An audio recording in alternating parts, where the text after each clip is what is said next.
എല്ലാ ഘടകകക്ഷികളുടെയും കാര്യം ഒരുമിച്ച് ബഹുമാനപ്പെട്ട പ്രതിപക്ഷ നേതാവ് ഗവർണറെ കണ്ട് സമർപ്പിക്കും. ഇന്ന് 4 മണിക്ക് മുമ്പ് ഒക്കെ തീരും. ലീഗിന്റെ കാര്യത്തിലെല്ലാം തീരുമാനമായി. എല്ലാ പാർട്ടികളുടെ കാര്യത്തിലും തീരുമാനമായി.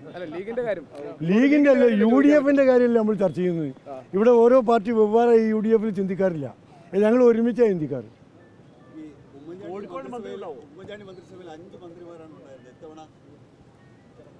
അതൊക്കെ 4 മണിയാകുമ്പോഴേക്കും എല്ലാ സംശയവും തീരും.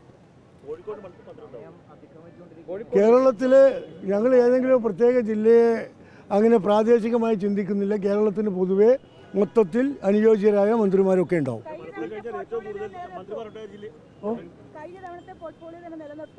പോർട്ട്ഫോളിയോ കാര്യം മുഖ്യമന്ത്രിയുടെ പ്രിവിലേജ് അല്ലേ, അത് പിന്നീട് മുഖ്യമന്ത്രിയുമായി ആലോചിച്ച് ഞങ്ങൾ കൈകാര്യം ചെയ്യും. സലാം സാഹിബ്, ടേം വ്യവസ്ഥ ഉണ്ടാവോ ലീഗിനകത്ത്? ലീഗിനകത്ത് അങ്ങനെ ഒരു ചർച്ചയെ വന്നിട്ടില്ലല്ലോ.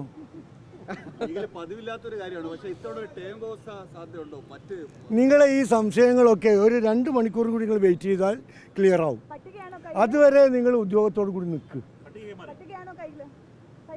ഇത് കാലി കടലാസാണ്, വേണമെങ്കിൽ കാണിച്ചു.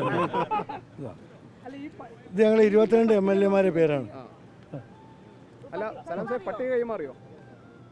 പട്ടിക ഉണ്ടായിട്ട് വേണ്ടേ കൈമാറാൻ? ഞങ്ങൾ ഒരു ഡിസ്കഷന് വേണ്ടി വന്നു, ഡിസ്കഷൻ കഴിഞ്ഞു പോകുന്നു. ഒരുപാട് കാര്യങ്ങൾ ചർച്ച ചെയ്തിട്ടുണ്ട്. UDFന്റെ ഭരണത്തിൽ എന്ത് ചെയ്യണം, ഭാവിയിൽ ജനങ്ങളോട് പറഞ്ഞ വാഗ്ദാനം എങ്ങനെ നടപ്പാക്കണം, ഇതൊക്കെ ചർച്ച ചെയ്യണ്ടേ? മന്ത്രിസഭ ആയി.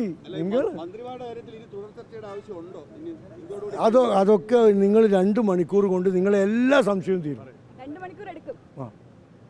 ഇതുവരെ വേവോളം കാത്തു നിന്ന് 6ഓളം കാത്തൂടെ?